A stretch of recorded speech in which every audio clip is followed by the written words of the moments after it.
Hi there, this is Erix Antoine, and I'd like to welcome you to the Simpsons Countdown.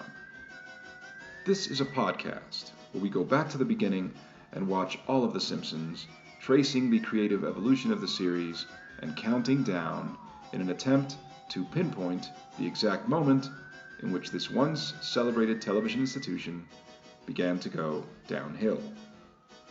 Every week, a guest and I talk about a specific episode, and we occasionally go off on tangents related to that episode, involving movies or other TV shows, or quite frequently, the socio-political climate and pop culture zeitgeist at the time of the episode's airing. It's about analyzing the development of The Simpsons as a television show, but it's also about a cultural and/or historical context. This week, I'm joined by Clay McCormack, a comic book artist and also fellow podcaster whose great work can be heard on the Pensky File, where he and his friend Wes Teasdale talk about Star Trek, but also have podcasts discussing all manner of television and film. Clay is here this week to talk about Treehouse of Horror II, which originally aired on October 31st, 1991. It was directed by Jim Reardon and written by pretty much the entire Simpsons writing staff at that time, but specifically Al Jean and Mike Reiss, along with Jeff Martin, George Meyer, Sam Simon, and John Swartzwelder. Maybe not quite as famous, or at least celebrated as many of the Treehouse specials, it nonetheless features three funny horror comedies. First, a singular adaptation of The Monkey's Paw, then a Twilight Zone pastiche, in which Bart Simpson takes on the Billy Mooney role from It's a Good Life, and finally a workplace nightmare, in which Mr. Burns plays Dr. Frankenstein at Homer Simpson's, and ultimately his own, expense. Clay and I are about to get into it, so stick around.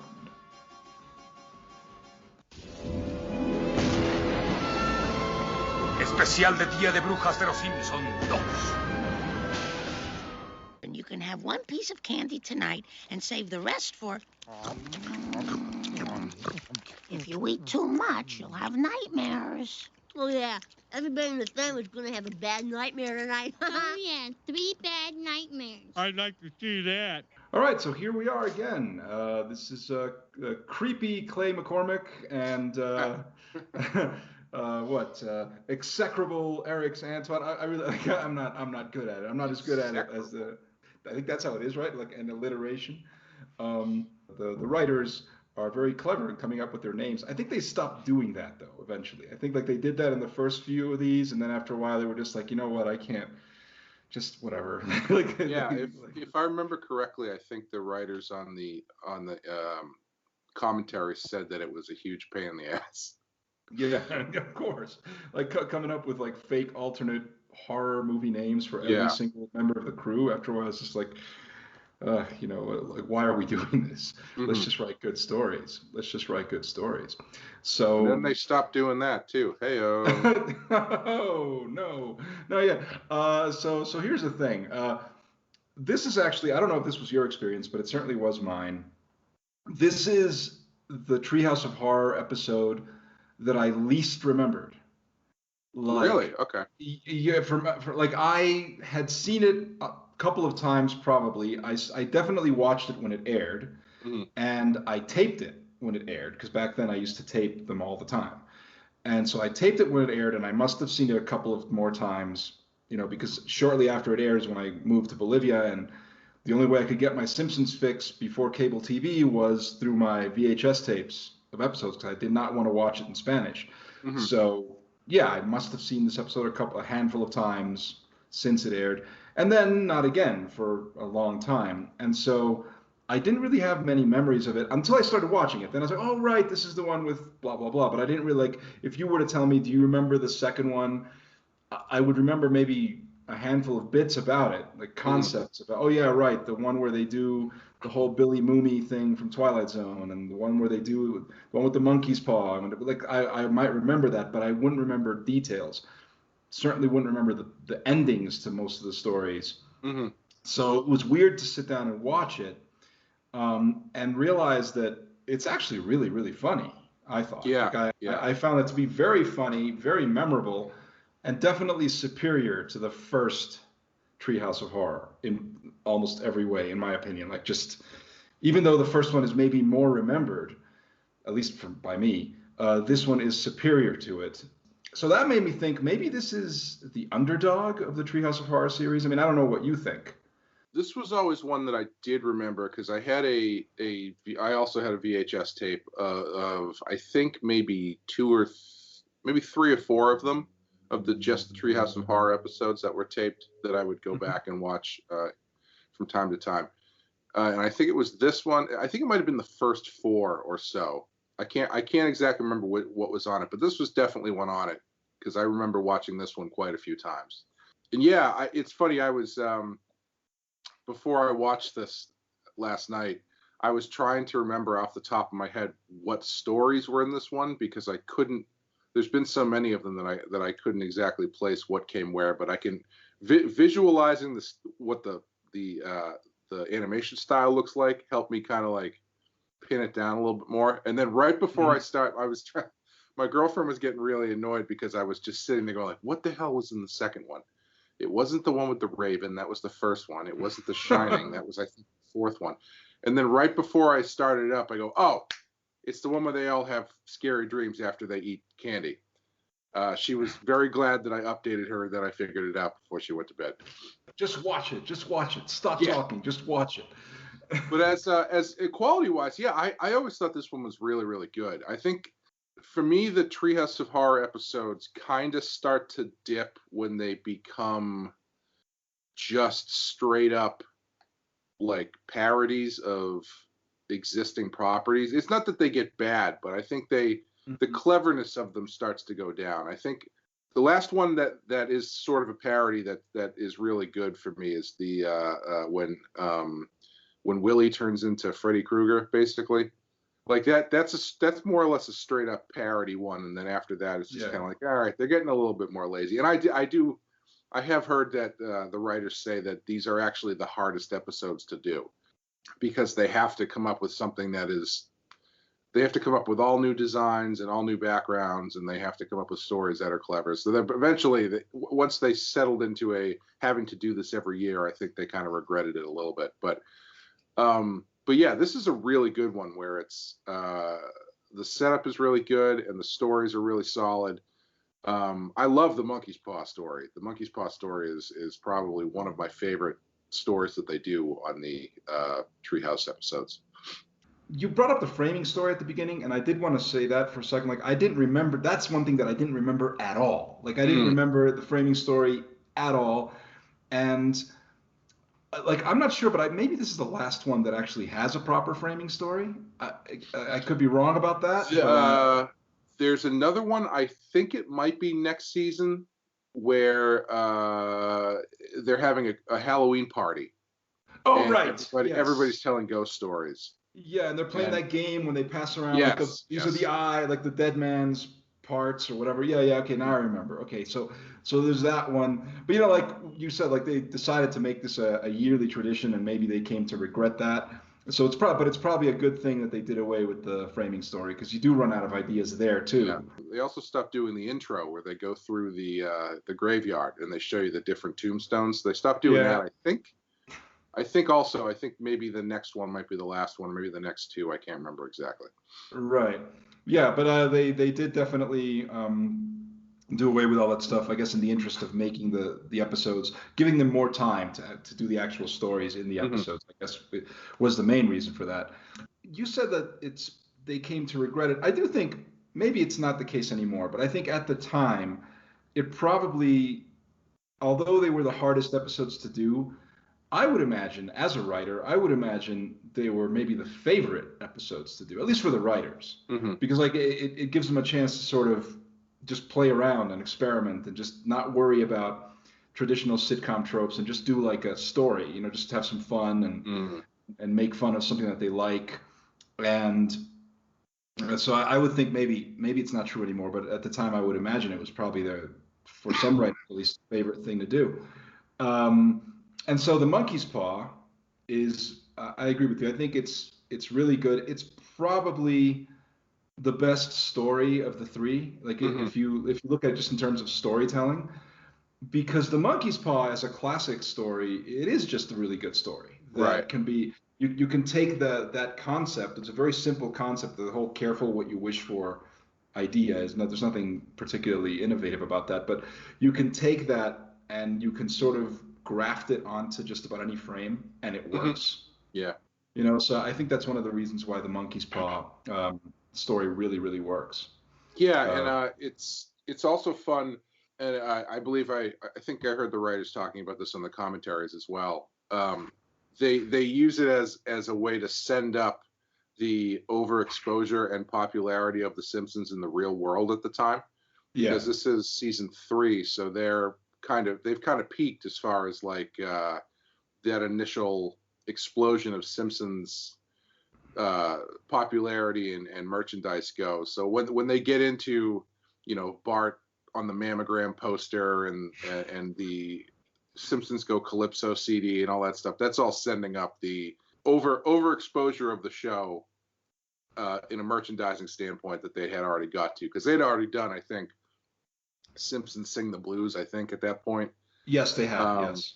and so yeah, I think they're playing on how annoyed they assume the world is at how overexposed the show has become, which is fun. Yeah, $18 for this? Yeah. And I go like, wait a minute, 18, hold on a second, $18, $18 in 1991, $18 for a t-shirt already in 1991. That really made me think. It Yeah. really, because t-shirts cost about that now. They cost a little bit, 25, maybe Mm. 30. I So was gonna things are, say, nowadays, what's funny about that joke actually is that there's so many places that create or recreate stuff from The Simpsons. Like I actually, I think they actually got shut down because they shouldn't have been doing this. But there was a great Instagram page that was selling screen accurate stuff. Like you could buy the Choo Choo Choose Me Valentine's Day card. And I bought for a friend of mine the birthday card that says it's a crusty birthday card. It says, "Hey, 10-year-old, I couldn't get you a drum," and then you open it up and it's a girl in a bikini and it says, "How about a couple of bongos?" oh, right, yes, yes, Um, yes. but like there's people are generating that stuff that only existed in the show. So I bet you probably can find that Bart Simpson's T-shirt where it's just him saying, "Hey, man," and it would probably be about $25 to $28 now. So. Yeah, yeah, fair enough. And you're right about that. It's sending up the pop culture explosion. The fact that Mhm. they were all over the place in terms of merchandising, and that brings to mind something that's kind of interesting about the show, where it managed to survive being a flash in the pan kind of thing. Mhm. It managed to survive being a pop culture phenomenon. It managed to transcend that eventually. Because right now they were sort of on that precipice of becoming this thing that gets old. It's like, oh Mhm. yeah, this is all great, but like, I've kind of had enough of this. But somehow they managed to get over that hill, of just being a phenomenon that really catches on for a year or two, and everybody's talking about it. I mean, which happened to varying degrees with several things throughout the 90s. Uh, I mean, Beavis and Butthead or whatever Mhm. else, they had their little moment of being really boom, and then kind of like, all right, people just kind of got over it. And The Simpsons managed to survive that. And I think, well, maybe now they are there. They're at where they could have been, 30 years ago, but they're actually there now, where now people are over them. But I do think that that's interesting. I do think that this episode parodies something that eventually did happen because the Simpsons as a series began to just not be very good. Right. So Right. what they were satirizing in 1991 was their future. It just didn't happen at the time that you would expect it to have happened. Yeah. Oddly enough, it seems like a lot of the huge pop culture, specifically cartoon shows, tend to get better once the furor dies down. Like The Simpsons and say South Park and even, well, I don't know, Family Guy, because Family Guy never quite hit the peak of the first 2 seasons as far as I'm concerned after that. But Simpsons and South Park were two huge shows right out of the gate. And I think you would be hard pressed to find people who didn't think the best of the shows came well after they evened off. Like the Simpsons are still a big deal at this point, but they're not. They don't start to get really, really, really good until seasons 4 and 5, and basically seasons. It starts being really great in season 3, and then 4 through 9 or so are really, really solid. And I think at that point, that hype and that heat has kind of leveled off. So obviously people are still watching it, but it's not like this popularity is growing as the show gets better. It's sort of like big flame at the front, and the stuff they get right out of the gate is pretty good. But then once that flame dies down, that's when the real quality starts coming out, which is what I find the most interesting. You're right. When the furor levels off, when the fact that it's a flash in the pan thing. Mm-hmm. So with that, they've already captured the zeitgeist. They've already captured their audience. So they go like, all right, well, we don't have to do that anymore. We've already got it. So now let's maintain that by focusing on being a quality show, on good comedy, on being a good show, as opposed to just being a popular show. And I guess that's exactly where the key is, right? Where it's like you've captured the zeitgeist. So now, all right, you've got them. So now you've got to keep them. And you keep them with quality.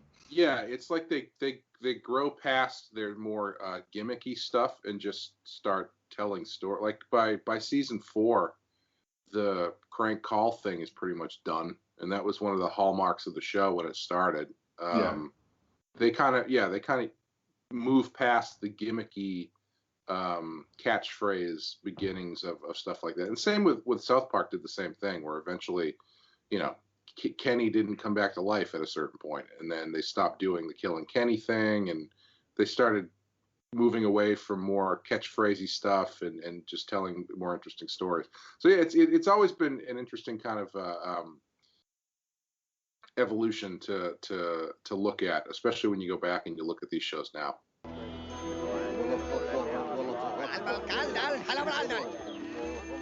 What a dump. Why would Princess Grace live in a place like this? Dad, that's Monaco. All right, so let's go back to talking a little bit about the Monkey's Paw segment. As you said, it's a very funny story, and it has a lot of good gags.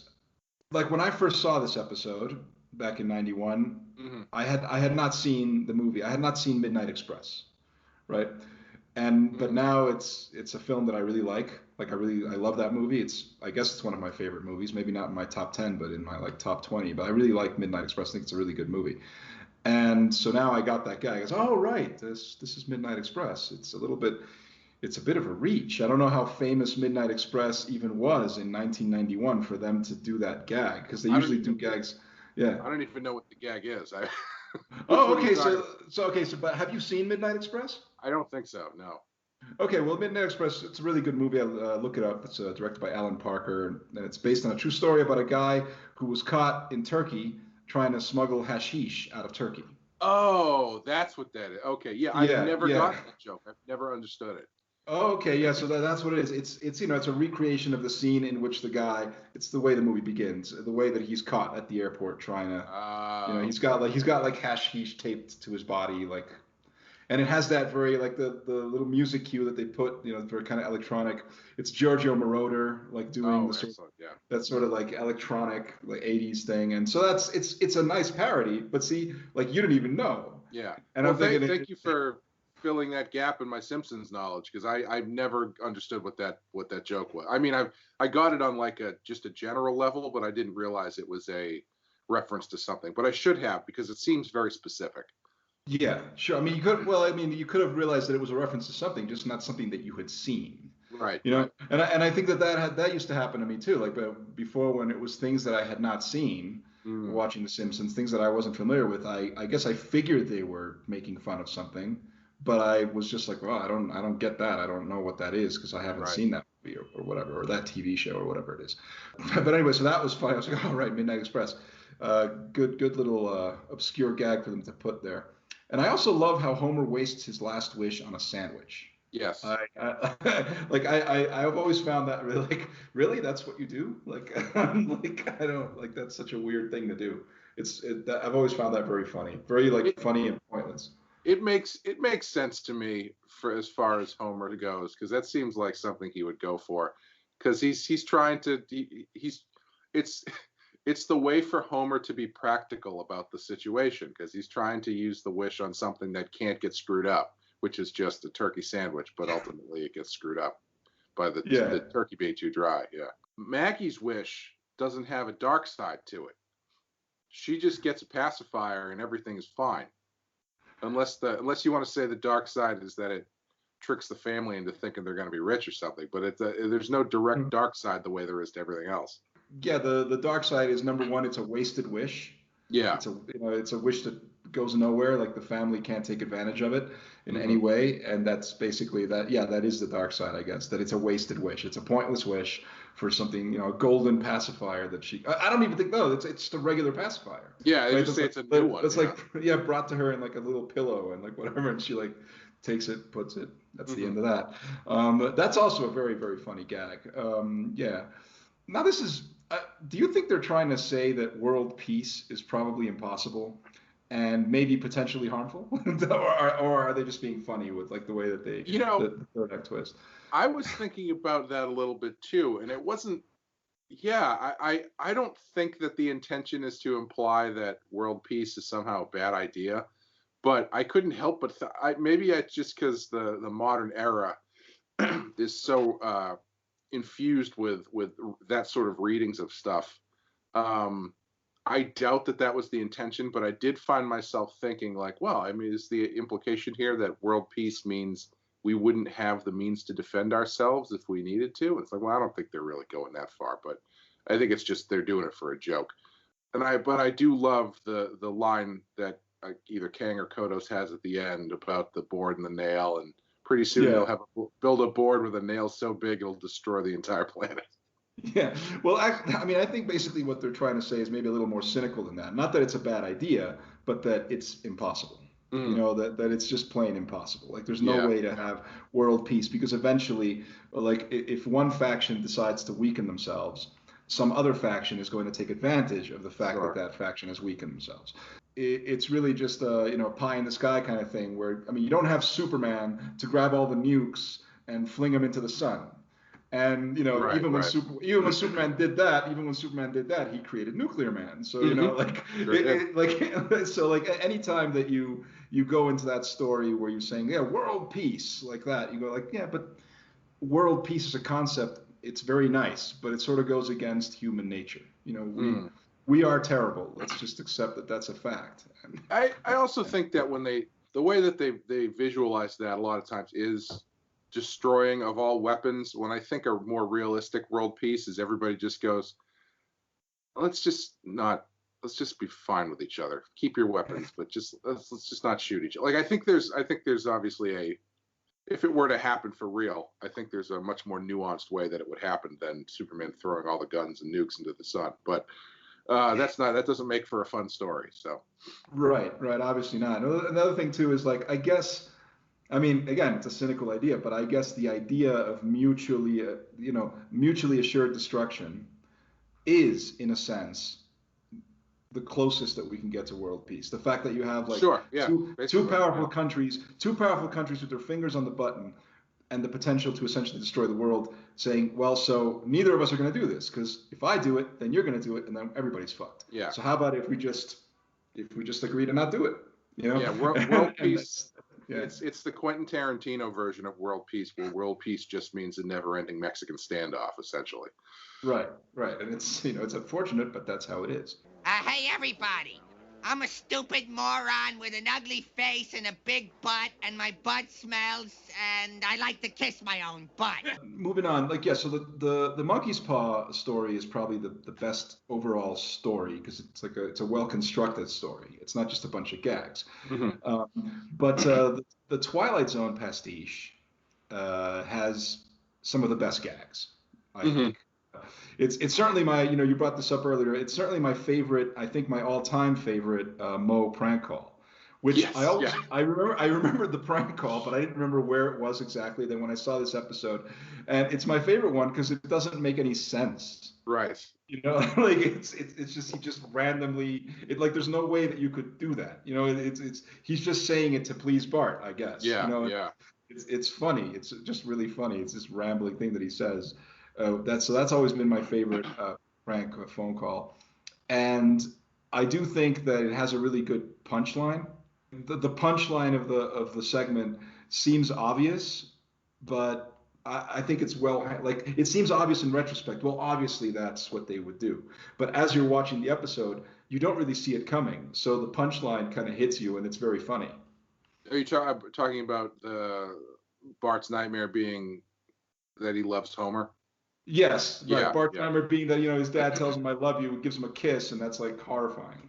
Right. That's actually his nightmare because as you're watching it, you do think, well, how is this a nightmare? You know, I mean, Bart has powers. He can get everybody to do whatever they want. You know, like he's obviously Bart would be loving this dream. So like, where's the nightmare? It's clever because it's a nightmare for everybody else as you're watching it, but then at that last minute, you see how it's a nightmare for Bart. Yeah. This one, I've never really. It's not that I don't like it. It's I don't know. For some reason, this one never really stuck with me the way like some of the other ones did. Like the Monkey's Paw always stuck with me, and the third one always stuck with me. But this one, I don't know. I always just kind of like tolerated it. But you're right. It's not bad. It's got really good stuff in it. Like the Mo phone call is really good.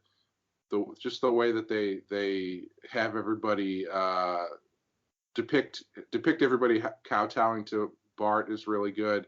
The new history of the United States is really good. Yes. Yep. Discovered in 1942 by some guy. Some guy was changed to Bonerland. Yeah. But I don't know. I don't know what it is, but it's just it never really was one of my favorites. Yeah, well, I mean, it's not as a story. It doesn't really hold together. That's the thing. And like again, I didn't even really remember it. I didn't like. I remembered a couple of gags from it, but I didn't remember the punchline. And I didn't remember it as a story. It's a pastiche of the famous Twilight Zone episode. I think the episode's called "It's a Good Life," with Billy Mooney from Lost in Space, and he, he's a kid with powers, and they took that same story and they've used it in the movie. In the Twilight Zone movie. Right. And so that's what it's a parody of, but it doesn't really follow the storyline at all. It's just basically the idea of Bart being this kid with powers. Right. Which trivia for people, in the movie version of that story, Nancy Cartwright is in it. Oh, no kidding. Yeah, she plays the boy's big sister, who he sends into the television. He sends her into the cartoon to get like eaten by some monster or something like that. So it's similar. Like she suffers a similar fate to Homer in this episode, that he gets sent into the television, except that she does not survive. She does not live to survive. That's funny. I didn't know that. I always find it so interesting when you catch Simpsons cast members in things as actors. Not so much Hank Azaria and Harry Shearer, not so much those two because they're in everything, but you very rarely see Yardley Smith and stuff, and you very rarely see Nancy Cartwright and stuff, and Dan Castellaneta shows up more on TV than in movies. But you don't really see a lot of, and I don't think I've ever seen Julie Kavner in anything. I know she was in some other James L. Brooks stuff in the 80s and early 90s, but I don't know if I've ever seen her in a movie or anything. So it's always fun when you go, what is that voice? Oh, that's why. Julie Kavner, I mean, she was on TV as an actress for years before showing up on The Simpsons. And then once she showed up on The Simpsons, I think she stopped doing like on-screen acting. And when she did show up, it was probably in like a couple of James L. Brooks movies, maybe a Woody Allen movie, I think. I couldn't think right now which one. And I don't even know if it would have been one that was post-Simpsons. But you're right. I mean, they are very famous as the voices of The Simpsons. but we don't see them very often on screen as actors, even though they all are. You know, they all are actors who have acted in films. Yardley Smith is in Maximum Overdrive, I think, and yeah, like she's in a couple of things. I do remember also, like, even after The Simpsons, I remember she's in City Slickers. She plays she plays Daniel Stern's. It's a small part. She shows up like early on before they go, you know, on their trip. She shows up as like Daniel Stern's girlfriend. Oh, okay. And that becomes a running gag because she's a supermarket checkout girl. Mm-hmm. And that becomes like and she's very young, so like that becomes the running gag for the series. That like Daniel Stern is having his midlife crisis. He's just hit 40 and he's dating a 20-year-old supermarket checkout girl and whatever. And I think that's the last thing that I can think of seeing her in, like, as an actress. That would have been from the period of like when The Simpsons was on. The only other thing that I remember her from is, I think, do you remember the show Herman's Head? Yes, but barely. Yeah, it was another Fox show that I think was very short-lived, and I don't know why I remember it. I think a very similar conversation to the one we're having right now was actually a Family Guy joke. But I think she was on Herman's Head, because I remember watching, I think, the first episode of that when it originally aired, and I think that was the first time I ever saw her in person. And the only reason it sticks out is because her voice is so specific and so clear, which is why they stopped having her do other voices on the show, because it's difficult for her to do anything other than to not sound like Lisa Simpson. And so I remember seeing her and hearing the voice and putting the two together for the first time who that was. So I think that was the only other thing I can remember seeing her in. Yeah, and do you mean that she was like a regular cast member of Herman's Head, or she just showed up as like a guest? I honestly don't know. I couldn't tell you, but I'm pretty sure it was on that show. But the legacy of Herman's Head living on into the 21st century. Yeah, no, it's funny you mentioned that, because she does have a very distinctive voice. She has a very distinctive voice, the same way that Julie Kavner has a very distinctive voice. But Julie Kavner at least could apply that voice to other members of Marge Simpson's family. So she got that far. In the case of Yardley Smith, I guess her voice is so distinctive, and she's maybe unable to really do voices the way that Dan Castellaneta or any of, even Nancy Cartwright to some degree, and any of the other ones can do. So yeah, has she ever voiced any other characters on The Simpsons? I think she only voices Lisa. I think in the early days she did not like any characters of consequence, but I think they would use her as background characters and stuff, like the way they'll use anybody else on the show as a background character. But I think they stopped doing it because her voice was so recognizable. Right, where it was just like, oh, that's Lisa Simpson over there. That's a good point. I could be completely wrong about that, but I'm pretty sure that's what they did. Yeah, well, that would make sense. It would make sense that because it's some people don't have that. They're not versatile voice actors, but they're good at doing this one thing, and so that's what they do. Kind of like the late Lorenzo Music, who he did the voice of Garfield, and he also did the voice of Peter Venkman on the Real Ghostbusters cartoon, and he did the voice of one of the gummy bears. I remember that. Oh, did he really? Yeah, one of them. I don't remember anymore. That's the Saturday morning cartoon, and that's about it. And he was the voice of what is it, Carlton on Laverne and the Doorman? I think, what was it, on Laverne and Shirley? Was he really? That's a voice that I've never seen in anything else. I only know him as Garfield and Venkman. And again, that's one where it's like he's more or less doing the same. He's not really doing a voice, I don't think, because they both sound identical. Right. Well, that's actually funny story about that. So Lorenzo Music, who's famous for the voice of Garfield, and then he does the voice of Peter Venkman for the Real Ghostbusters cartoon. And here's what ends up happening. And he was like, when I was a kid, he was my favorite voice actor because I loved Garfield. Sure. And so, and I loved that he was Peter Venkman on the Ghostbusters, because Peter Venkman was my favorite character, and etc. Plus, it was a good idea. And so here's the thing that was kind of funny. Reportedly, Bill Murray checked out. They had him come in, check out one of the episodes of the Real Ghostbusters, and he was watching it, and he kind of goes and goes, "Why do I sound like Garfield?" Right? He basically snips that, gets all like kind of snippy about it, Mhm. and they end up changing the voice.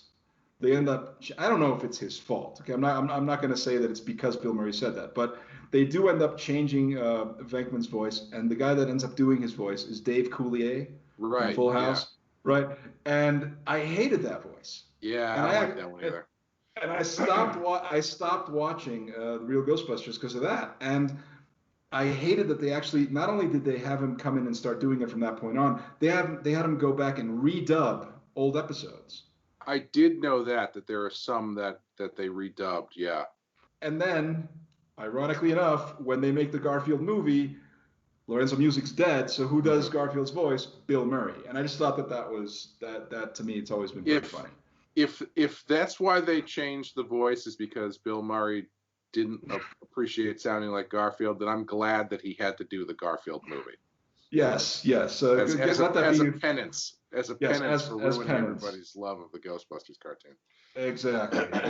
Agreed. Every bone shattered, organs leaking vital fluids, a slight headache, loss of appetite. Smithers, I'm going to die. Moving on to the third story, I wonder if Alf Clausen was consciously trying to evoke Young Frankenstein with the music, for the third segment. Sure. Or if the fact that he is trying to evoke the original Frankenstein, but it's in a humorous context, makes it sound like the score for Young Frankenstein. I never thought about that. I've actually never really listened to the music in that sequence that closely. Is it very similar to Young Frankenstein? It's very similar to Young Frankenstein. It has a very similar sort of cadence to it, and even like a melodic sort. It reminds me of Young Frankenstein, because I remember the music for Young Frankenstein very well. It's a classic comedy that I've seen several times, and the music is very good in that film.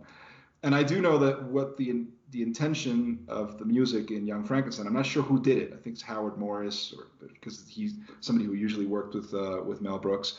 But I think the intention was, of course, to sort of give it that sound of like a Universal monster movie, of like a specifically Frankenstein.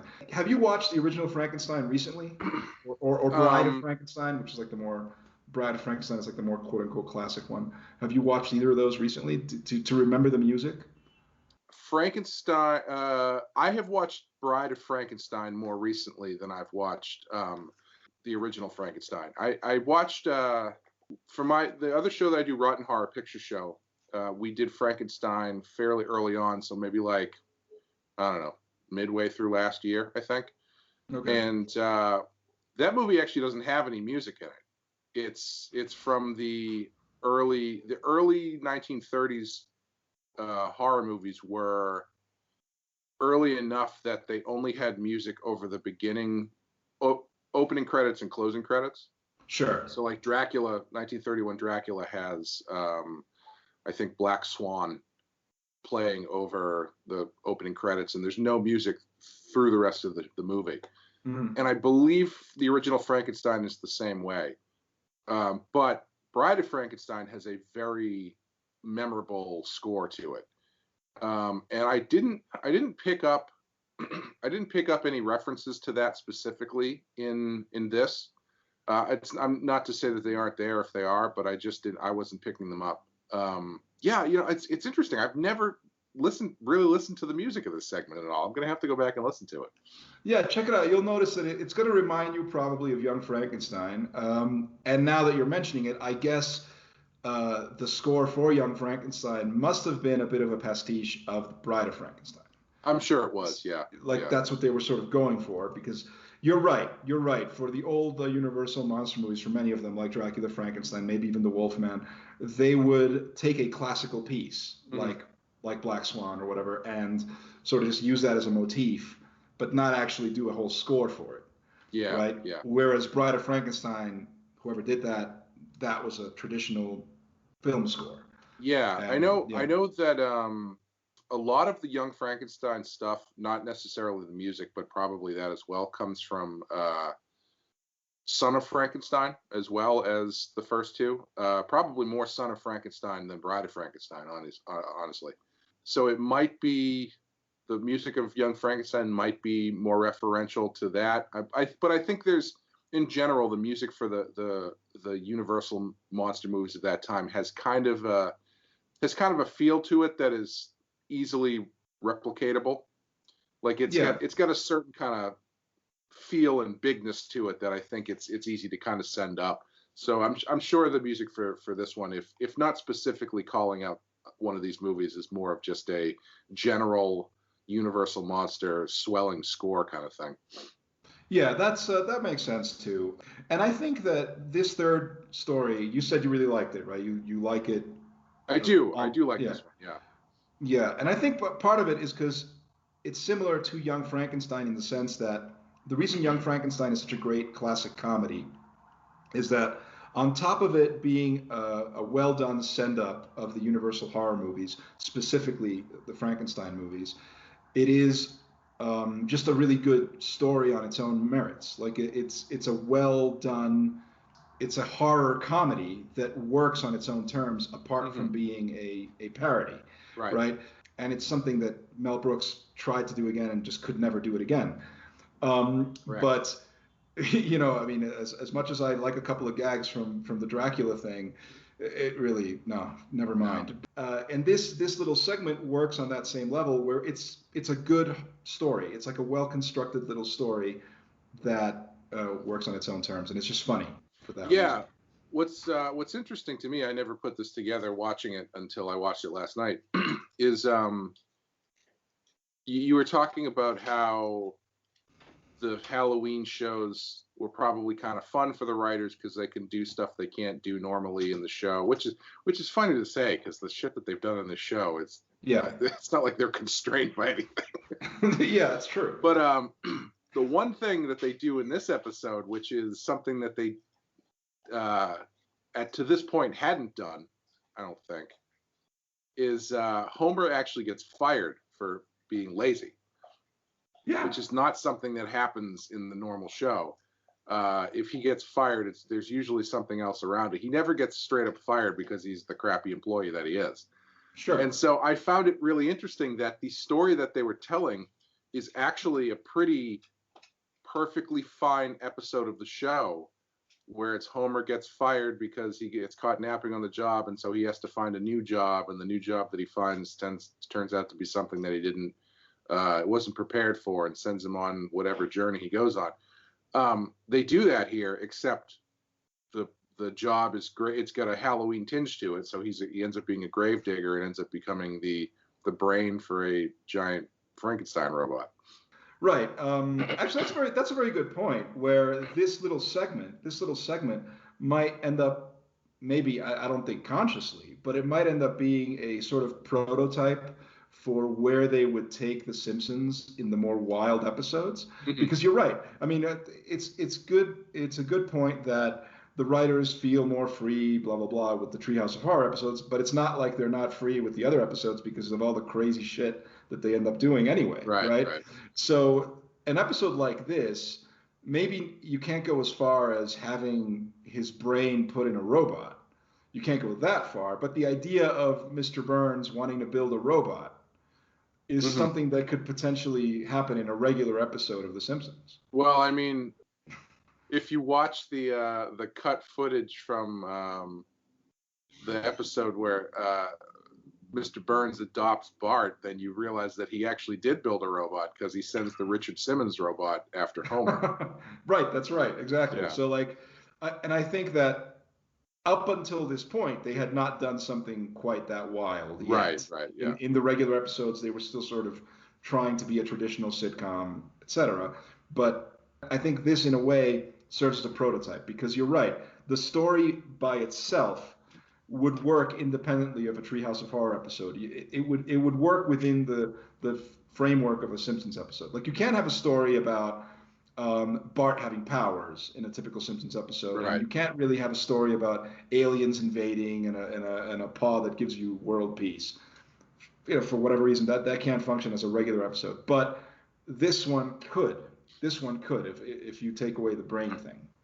Yeah, and I don't even think you need to change it that much because I think you could probably yeah, just the brain thing is probably the thing holding it back. I think you could probably have Homer end up being some sort of science experiment for somebody, but I don't know.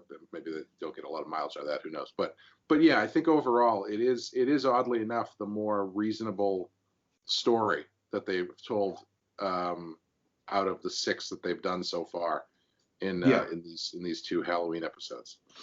All right. So overall, though, what is the opinion of the episode as a whole?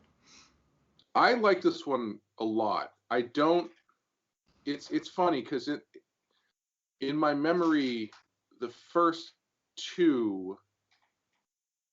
I think when I was a kid, I gravitated more towards the later ones, like the Shinning episode or was the zombie episode is a big favorite of mine. So these ones always felt a little bit more subdued, weirdly enough, because this is still pretty over the top, but it's not as over the top as Homer shotgunning zombie Ned Flanders and zombie Shakespeare trying to eat people's brains and stuff. But right. I always liked this one. When I was a kid, I do remember being very confused by the end of it when they do the next time on The Simpsons bit, and Homer still has Mr. Burns' head attached to him. When I was a kid, I was like, so is this what the show's going to be now? It's going to be Homer has Mr. Burns' head attached to him? Is that what I didn't realize that it was a joke, like a joke next time thing. That's funny. Yeah, I was young enough that I didn't understand them doing a send up of a next time teaser thing. Funny. No, I agree. I think that, as I said at the top, this one is maybe the underdog in the sense that people tend to not, when people quote their classic Treehouse of Horror episodes, they're always going to tell you like the Shinning or the time traveling toaster or like whatever. That's what they're going to throw out your way because those are obviously the classic ones. Somebody might even tell you, oh, the Raven, or sure. The one where like they get kidnapped by aliens and that's from the first one. But no one's ever thrown this one out. And I do think that it's a little unfair because it's very funny. And has some good stories. And I think it sort of sets a template for what they can do with the episodes in a very solid way. Yeah. And you're right that eventually they got kind of lazy though, because what they do here is they actually try to tell stories that evoke something without being straight up send-ups of a specific story. Right. Later on, like The Shinning, what they do with The Shinning is they just take The Shining and they just put The Simpsons in The Shining. That's really all it is. And they just do, send-ups of different famous scenes from The Shining, but that's all it is. And the same thing with like, King Homer or whatever, whatever. So I think that that overall though, this sort of showed them like, what, we can tell really good stories, just fun little horror stories. And same as it was in the first Treehouse of Horror, the one thing that they do is that they have to tell a compact story in about 8 minutes, and by doing that, it sort of gets their short film thing on, where it's similar to like a Looney Tunes cartoon. Right. How those Looney Tunes cartoons have to be very compact. They have to be about 8 minutes long, the classic ones. And this makes them have to apply the same logic, we can tell a good, funny story in just like 8 minutes, and it works. It's fine. It's a good exercise, I think, for the writers and the filmmakers behind The Simpsons to do that. Yeah, it's. I think it's harder than it seems, honestly, because 22 minutes is tough enough to tell a short story, and that 8 minutes is. And I think that's why it actually lends itself to these Halloween ones, is because worst case scenario, you pick something recognizable and you can kind of do send-ups of fairly memorable moments from that thing, and probably get 8 minutes out of it relatively easily. But that's not to say that it's really that much easier, because you still have to write a fun story, and you can't just do like, hey, remember in King Kong where he climbs the building. One of the other things that I'm pretty sure, is they moved the placement in the series for when these episodes showed up, because eventually they start becoming the first episode of the season. Partly because they just shifted when the season debuted, but also because these would be the first episodes that they worked on because they took so long. And I think that's one of the reasons that they got in the way early on, is because they were deeper into the season. And so they're working on these ones before they're working on anything else, which means they're working on them like concurrently with the other stuff. So it gets difficult to kind of juggle them. So yeah, I think it's one of those things where they thought it would be fun and they thought it would be easy to do, and it turned out to be not as easy as it looked. But yeah, I do appreciate that they do them though, because it is a unique thing for this show that has always been, for the most part, it's been always enjoyable. It's really, I do find it really disappointing, the ones where you can feel like they just didn't have it in them. Yeah. I can't remember really when they start happening, but I don't know. It's just, you can feel that there's no zip to them, and it just feels like they're kind of going through the motions to do a Halloween thing. Yeah, well, I can certainly attest to that because, as I've said many times, I have not watched The Simpsons regularly for maybe 20 years. But the last, let's say, quote unquote, new episode that I watched was already a couple of years ago, maybe 3 years ago, and it was a Halloween episode. And I watched it because I'd heard that William Friedkin was going to be doing a guest voice. Oh, really? He's one of my favorite directors. And so I watched that episode. Sure enough, one of the stories in that episode has to do with demonic possession. You've got William Friedkin, but William Friedkin is not in that story. William Friedkin plays like a psychologist in another story, and I'm going, you're doing a send-up of The Exorcist, and you've got William Friedkin, as doing a guest voice, and you don't have him play the priest. What are you doing? That's really weird. So that was weird, but on top of that being weird, the episode itself was just not funny.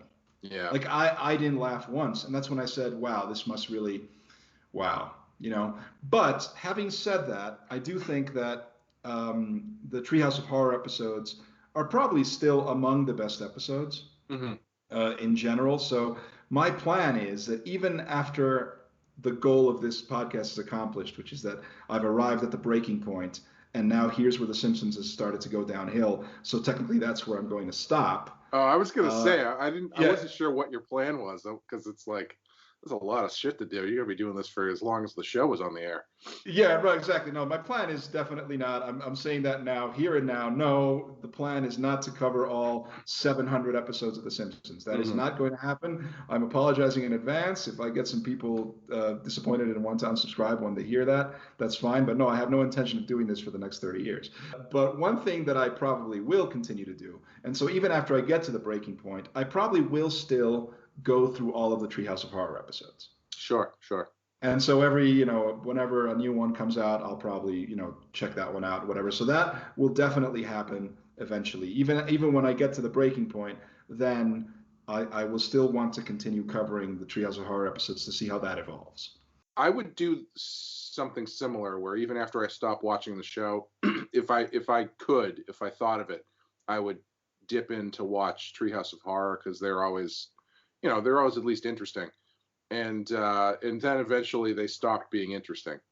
And there was one that really turned me off, where one of the more recent ones, I think it was like an Avatar thing, where Bart becomes an Avatar, creature. That's not even a horror story. But no, okay.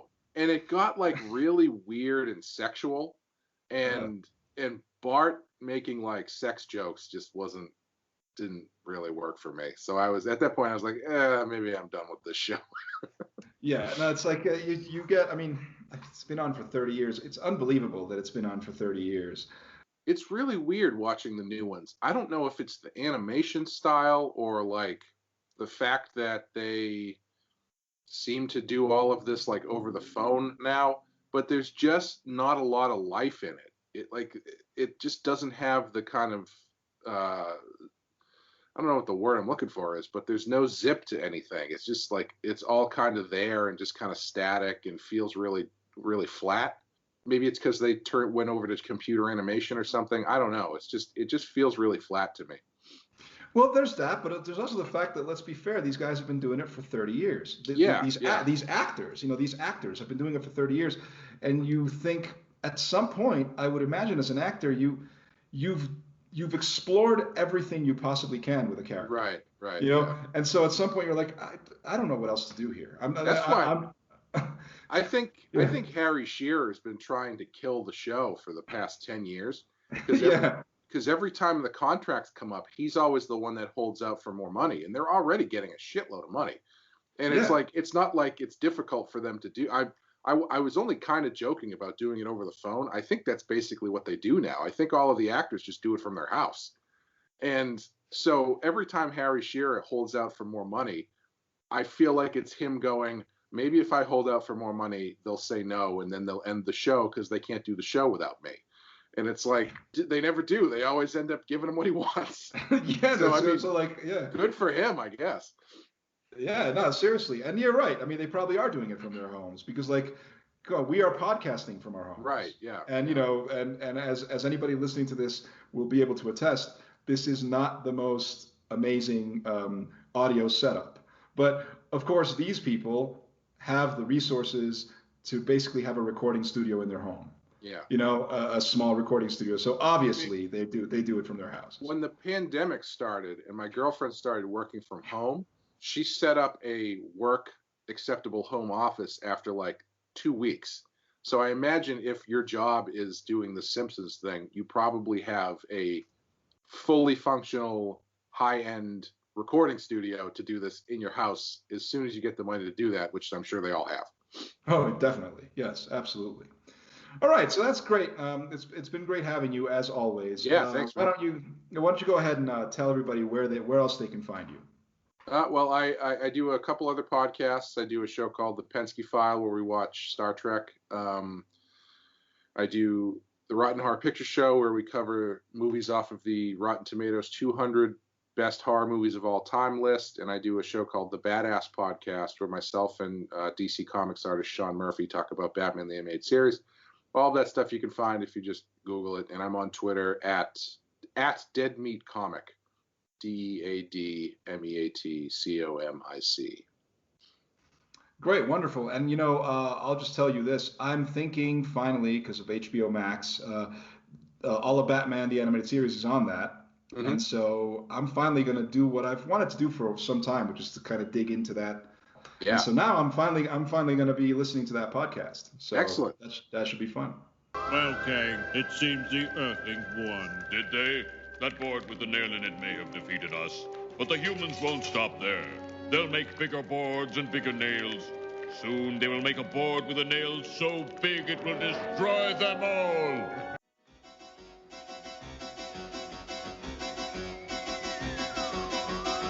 So that's it for this week's installment of the Simpsons Countdown. Thank you for joining us. If you enjoyed this, consider showing your support. It's really very simple. Give us a like or a favorable rating. This podcast is available on Apple, Spotify, Anchor FM, and other podcasting platforms, so adding a brief review, if possible, might actually help boost the podcast's profile, and if it isn't too much trouble, please do share this with all your friends on social media. Speaking of social media, you can follow the Erix Antoine Network on Facebook or subscribe to it on YouTube. You can also follow me on Twitter at ErixAntoineNet, and feel free to find me and follow me on Letterboxd, where I frequently post film reviews. Also, I can't stress this enough. You'll be doing yourself a favor by going over to the Pensky File and checking out some of those podcasts. Even if Star Trek is not your bag, and if you're watching the current season of Discovery, who can blame you, there are still plenty of other great things to check out there, covering all manner of TV and film-related topics. In any case, I'll be providing helpful links in the episode description, along with Twitter and Instagram links so you can stalk Clay on social media if you are so inclined. I'm Erix Antoine, and I'll be back next week to discuss Lisa's Pony, a sweet story about Homer working his ass off to get Lisa a pony after disappointing her once again as a father.